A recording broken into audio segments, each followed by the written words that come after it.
It's Friday, May 9th, 2025. I'm Albert Mohler, and this is The Briefing, a daily analysis of news and events from a Christian worldview. Well, yesterday in St. Peter's Square, the smoke turned from black to white, indicating that the cardinal electors inside the Sistine Chapel had elected the new Pope of the Roman Catholic Church. The new Pope took as his name Pope Leo XIV. His given name was Robert Francis Prevost, and he was born September 14, 1955, in Chicago, Illinois. That turns out to be a very big story indeed. The headline, almost instantly telegraphed across the world, is that, number one, the Catholic Church had a new Pope, and number two, the new Pope is an American. The first American Pope. Something like that would have seemed almost inconceivable just a matter of a few years ago. We'll talk even later about why it is at least likely, at least in part, that you had an American chosen as the new Pope. But the fact is that the big question on the part of just about every observer of the Vatican is, what does this mean in terms of direction? What does this mean in terms of the trajectory, not only of the papacy, but thus of the Roman Catholic Church? In order to understand this, let's just remind ourselves of where the Roman Catholic Church stood before the election of Pope Leo XIV yesterday. It was a church that had had, over the course of the last several decades, 3 popes. First of all, a succession of 2 rather conservative popes, John Paul II and then Benedict XVI. And then in 2013, Pope Francis was elected. And Pope Francis was a decided turn from the direction of Popes John Paul II and Benedict XVI. John Paul II was a major figure, the first Polish Pope. He was a major figure who was very influential on the world stage. He contended for the objectivity of truth. And in terms of his worldview, which was largely based in a Catholic philosophy, he offered a rather formidable defense of Catholic doctrine, but also a formidable defense of many of the pillars of Western civilization. And he was, of course, also a champion of liberty over against communism that was deeply rooted in his experience of Soviet domination of his native Poland. And so as you look at the period in the 1980s, it was very clear that you had President Ronald Reagan in the United States, British Prime Minister Margaret Thatcher, and then figures such as Pope John Paul II dominating the scene and largely helping to define the terms that led to the end of the Soviet Union. But after the death of John Paul II came Pope Benedict XVI, formerly Cardinal Joseph Ratzinger, a German.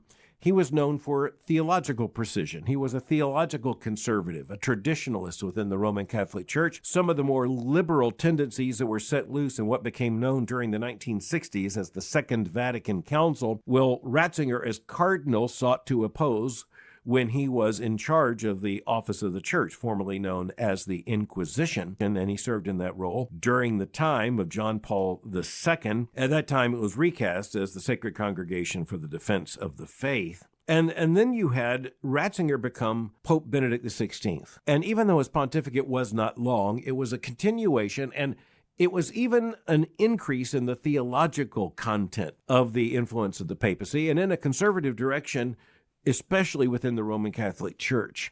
When it came to the German tradition that was represented by Joseph Cardinal Ratzinger, who became Pope Benedict XVI, it was German theological precision, and it was in large part a confrontation with the liberal tendencies, sometimes known as modernism, within the Roman Catholic Church, and in particular against what he saw as an insidious assault upon truth itself. And then, in a development that seemed to surprise just about everyone, Pope Benedict XVI did what was seemingly unthinkable, at least it had been for centuries. He retired.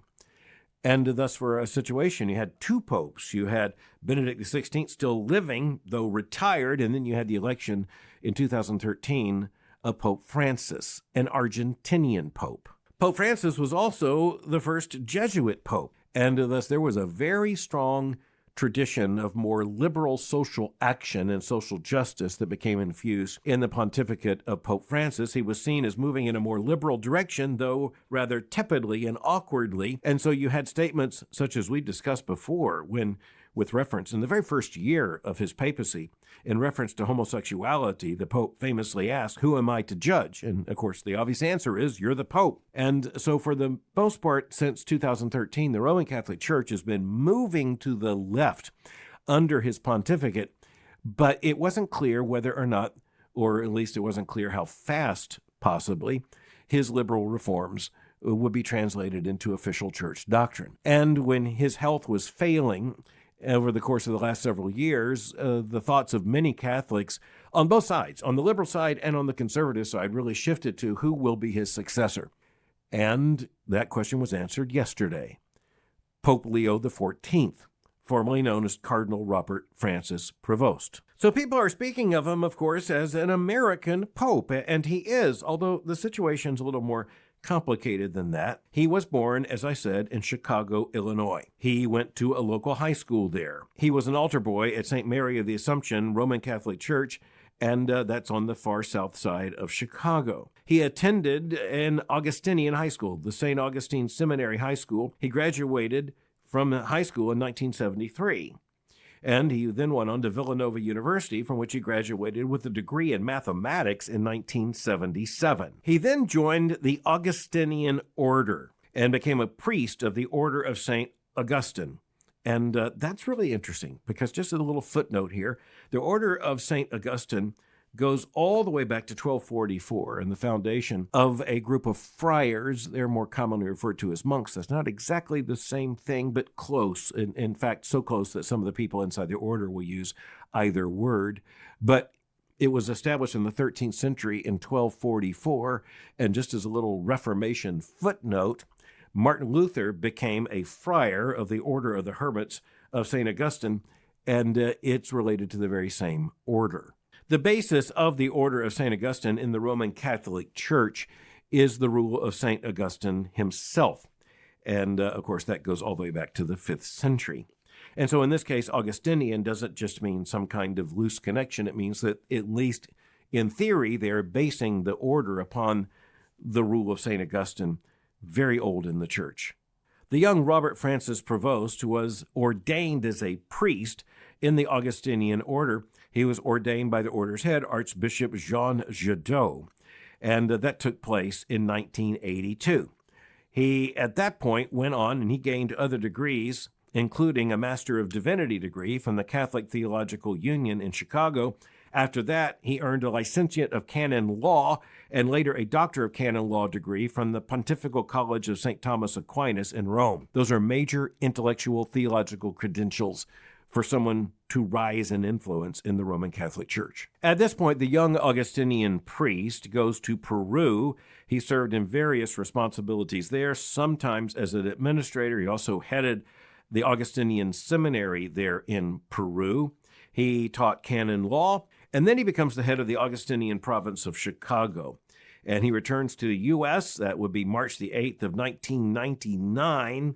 And then the big news is that in 2001, he was elected as the Prior General of the Augustinians. So that's the top post in the Augustinian order. That's a major role. He is in that post for 6 years, and then he is elected to a second 6-year term. And then at this point, after serving 2 terms in that role, he goes back to Peru. And it's very interesting that shortly after he returns to Peru, Pope Francis named him as a bishop. In this case, he named him as the Bishop of Chiclayo. He also, by the way, became a citizen of Peru at the time. He has status as a citizen both in the United States and in Peru. All right. Then the big story really shifts from there to Rome. And it is in 2023 that Pope Francis appointed this Augustinian priest and leader, the prefect for the dicastery of bishops. And he's also named the Bishop Emeritus of Chiclayo. And he becomes a part of the Curia, that is the Roman Catholic leadership there in Vatican City. But what's so important about the fact that he was heading the dicastery for bishops is that he had a lead role in the Pope's appointment of bishops all over the world. And so running something like air traffic control for bishops, he had enormous responsibility, and with that came enormous visibility there in the Vatican. And this is where, when you look at the timing of the conclave that was held, it started on Wednesday, and by Thursday afternoon, there is a pope. That indicates that consensus came very fast, and so the likelihood is that the prominence of the man who would become Pope Leo XIV was established very early on in the process of the conclave. And so history will now record, in accordance with the count of the Roman Catholic Church, that Robert Francis Prevost had become Pope Leo XIV as the 267th Pope of the Roman Catholic Church. He appeared yesterday there on the balcony. He made his first appearance before the people. He made his first statement. And then, of course, rather quickly, there will follow his inauguration. And then you will pretty much have this man in full control there of the Vatican in terms of the powers of the papacy. And it's a very interesting process. And of course, as I mentioned, it's filled with pageantry. It's intended to be filled with pageantry. It is intended to indicate temporal glory. It is intended to capture the eye with all the sights of the conclave, with all the cardinals lined up, with the Swiss guards marching, and with all the other visual intensity of a Roman Catholic conclave. And so the news for the Roman Catholic Church is we have a pope. Of course, the big question for a lot of people inside and outside the Roman Catholic Church is what kind of pope is Pope Leo XIV likely to be? And this is where the first thing I need to say is that conservative Catholics in the United States appear to be quite concerned. In terms of the historical context, the big question is whether or not the new pope would follow the direction of Pope Francis. Would he be a return to someone more traditional, someone more conservative, like Pope Benedict XVI or like John Paul II? Would he be something of a middle-of-the-road figure? Or would he push? Because one of the big things coming from the Catholic left, and specifically the secular left, is basically demanding that the Roman Catholic Church change its doctrines, its official doctrines and teachings on issues, theological, of course, but most pointedly when it comes to ethical issues, moral issues, such as homosexual behavior, the entire LGBTQ array. But of course, there are other issues, including the role of women in the church. All of these are a part of the agenda of the secular pressure, and not only from the outside, but also the pressure from liberal theologians, biblical scholars, priests, and others within the Roman Catholic Church. So the Roman Catholic Church is pretty much a picture of the larger society around us in this respect, and that's not accidental. It's pretty much a picture of the world around us because you have people increasingly on the left moving further left, and you have people on the right opposed to the direction to the left. And so the big question is, what will be the direction of the new pope?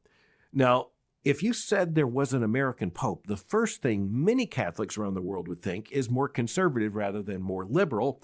And that's because, especially under the two popes, that is John Paul II and Benedict XVI, you had the appointment of a lot of major conservative leaders in the Roman Catholic Church in North America, and in particular in the United States. And so the United States Conference of Catholic Bishops has been far more conservative than many of the bishops' conferences in other parts of the world. But in this case, you're talking about a man whose main experience pastorally and theologically has been outside the United States. He's not a part of that conservative power structure within the U.S. Roman Catholic Church. And it's not just because of that, but it's also because of the fact that he was so close to Pope Francis. You have many people on the Catholic right who are pretty much concerned that he will move the church in the same direction as the late Pope Francis. But the big question is going to be what he does effectively with official Catholic teaching and doctrine on key issues that, in one sense, Pope Francis raised but didn't conclusively answer. In order to get an understanding of this, it's hard for Protestant evangelicals. We have to think about the papacy for just a few moments, because it is hard for most evangelicals to imagine an office, a role, one person who is given, and this is according to official Roman Catholic doctrine, quote, full, supreme, and universal power over the whole church, end quote. So it's hard to imagine anyone holding, a singular person holding an office that includes full, supreme, and universal power over the whole church. And by that, you would think meant the Roman Catholic Church, and that is the first reference of that text. But of course, Roman Catholic doctrine would say that that should be extended to the entire Christian church. All this goes back to the claim of the Roman Catholic Church that the Pope is the successor to Peter, and that Peter holds the keys. And of course, that goes back to Matthew chapter 16, verses 17 through 19. And of course, the big interpretive issue there is whether what Jesus is saying is, upon Peter's confession of the faith, Peter's confession of the truth. Upon that truth, Christ will build his church, or whether his church is established upon Peter. That's not a small distinction. And of course, this isn't the time to take this exhaustively, but the Protestant response to the Catholic claim about the papacy in Matthew chapter 16 is that it's implausible that Jesus built his church upon Peter when just a matter of a few verses later, it is Jesus who is severely rebuking Peter for getting the gospel wrong. But I think we just have to understand that when you look at all the pageantry, you look at the conclave, you look at all the glory, you look at all the intense interest in the papacy, it is because of the role of the Pope holding full, supreme, and universal power over the whole church. When it comes to papal supremacy, this was something that did develop in the church. Now, of course, the Roman Catholic Church claims an unbroken succession of popes going all the way back to Peter himself. I'll just say, we do not accept that history. But evangelicals would note that the Bishop of Rome did emerge in the early centuries of the Christian church and over a period of time, in a relatively brief amount of time, which is largely explainable by Rome itself as a city and as the central city of the Roman Empire. The Bishop of Rome took on an extraordinary responsibility. But fast forward through the medieval period, where you also had aggrandizements of the papacy, go to the year 1870. So that's in the last part of the 19th century. And the First Vatican Council was held then. And out of the First Vatican Council came a doctrine of papal supremacy, which is, it's even beyond what was held in the medieval period. Out of the First Vatican Council, it was declared that the Pope is the supreme judge of the faithful. It was also declared at the First Vatican Council that no one in the Roman Catholic Church can reopen the judgment of the Pope. That's an amazing thing.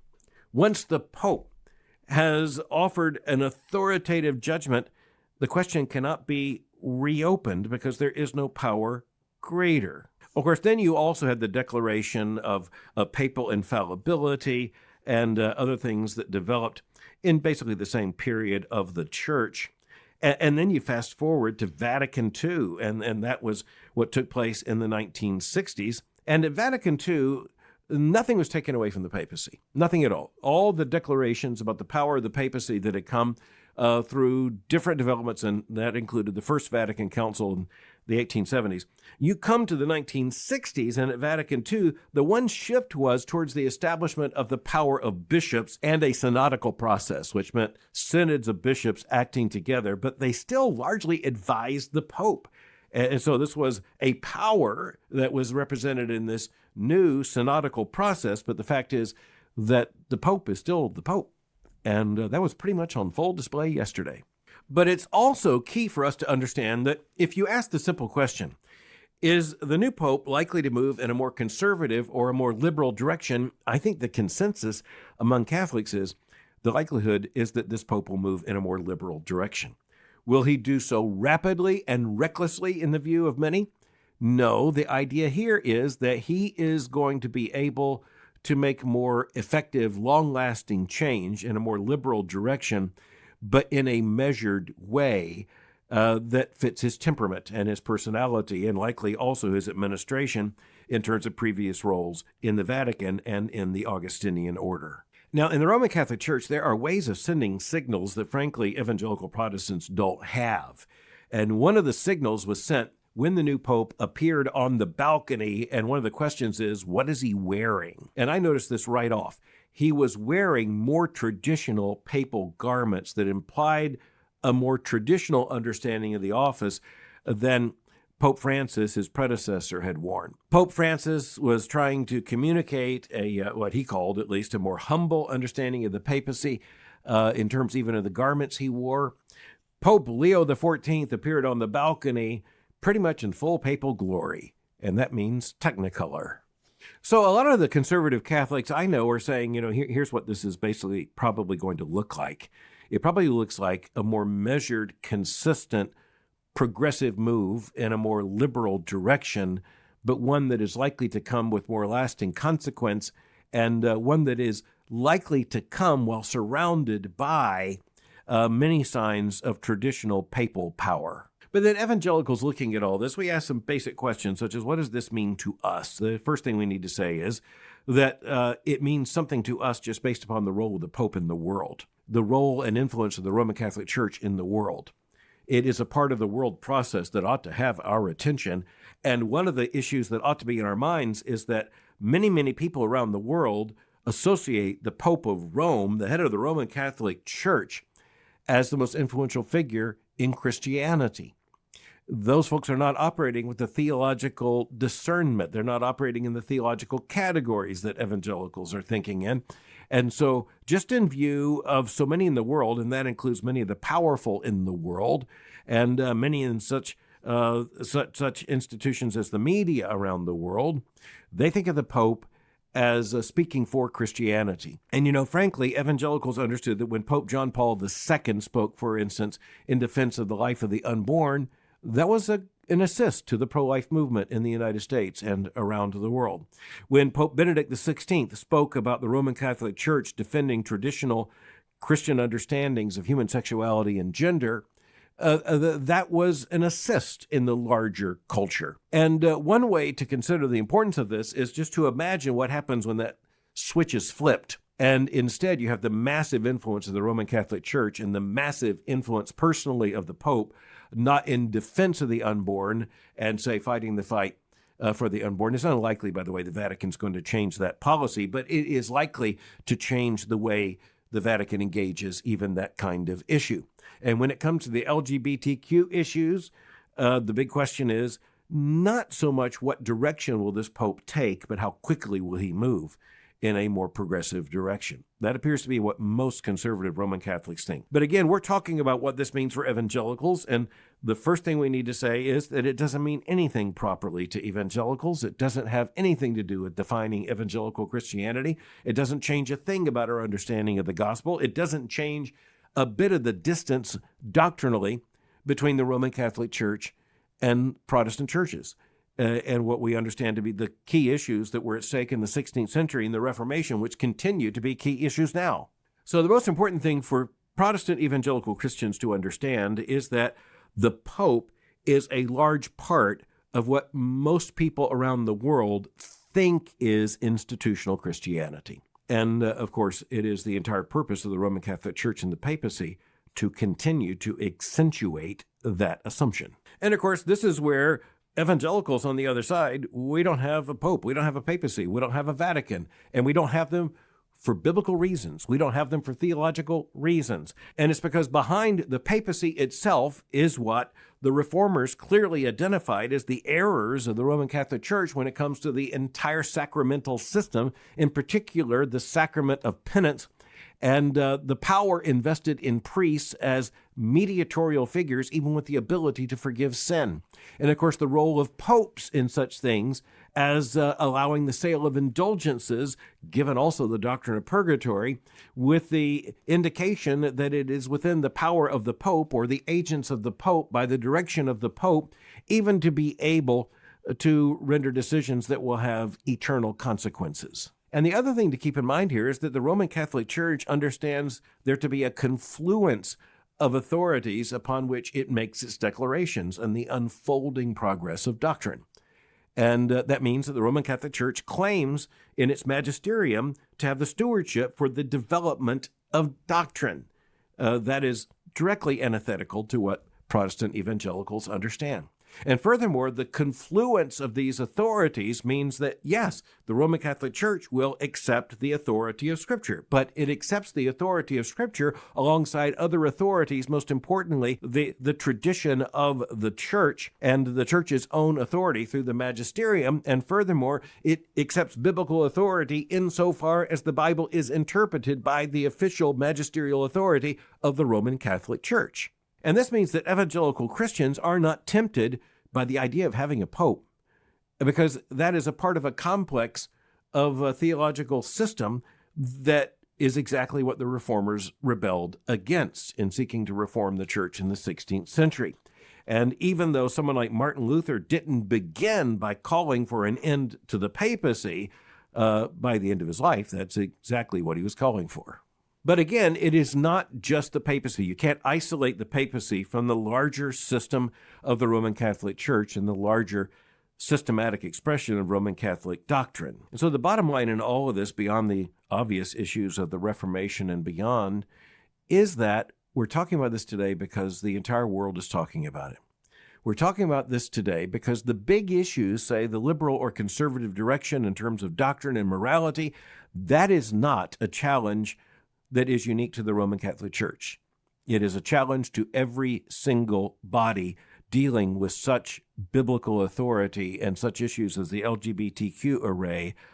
And so in that sense, what is happening in the Roman Catholic Church is of interest to evangelical Christians. And then you also have to understand that in the context of the struggle on so many of the most important issues of the day, and that means, of course, controversial issues like abortion and, again, the LGBTQ revolution, the entire sexual revolution, the integrity of marriage, all of these things. Insofar as we are in a great battle over these questions, it has mattered a great deal, especially here in the United States, that conservative Roman Catholics have stood alongside conservative evangelicals in terms of a common front on so many of these issues. And thus, when conservative or traditionalist Roman Catholics, who are our friends, they indicate that they're very concerned about this new pope, the fact is that even those of us outside the Roman Catholic Church understand there may be good reasons for such concern. One last thing, there is so much at stake here. And one thing to note is that this will be an unfolding story. And the way this generally works is that there's an initial announcement and all of the press, I don't know if you just noticed this, all of the press then goes fawning over this new pope, indicating that this is a person who's going to bring unity and all these things. And they'll talk about what a high spiritual moment it was. It's interesting to hear all these secular news media folk talking about issues spiritual with absolutely no knowledge whatsoever. And frankly, overcome, as it seems, by a certain kind of political correctness and emotionalism at the same time. But the pattern is largely this. Just a few days and then just a few weeks later, you have people inside the church actually speaking out loud, candidly, about what they think. In the shift from Pope Francis to Pope Leo XIV, the interesting thing is, what will the shift look like when the shift is seen in shifting from who am I to judge to what will he now judge? Okay, I want to thank you, as always, for listening to the briefing, and many of you listen to Thinking in Public. And I want to tell you there is a new series. It's a video series, and it's just started. It's called In the Library, and kind of taking you into my library for a conversation. And I brought some others into the first of these conversations, my colleagues Tom Schreiner, Jim Hamilton, and Steve Wellum. And we're looking at a book recently released that basically claims that the Christian church has misunderstood the gospel, basically until now, for about 2,000 years. And it's a book that says that somehow the divide between Catholicism and Protestantism can just be overcome with a new understanding. And so we take that on. And so we ask the question, has the church misunderstood the gospel for 2,000 years? Let me just cut to the quick and tell you the answer is no, but I think you'll find the conversation very interesting. In the library, to subscribe at YouTube, just subscribe at Albert Mohler Official. All right, many more will be coming in the fall. Thanks for listening to The Briefing. For more information, go to my website at albertmohler.com. You can follow me on Twitter or X by going to twitter.com/Albert Mohler. For information on the Southern Baptist Theological Seminary, go to sbts.edu. For information on Boyce College, just go to boycecollege.com. I'll meet you again on Monday for The Briefing.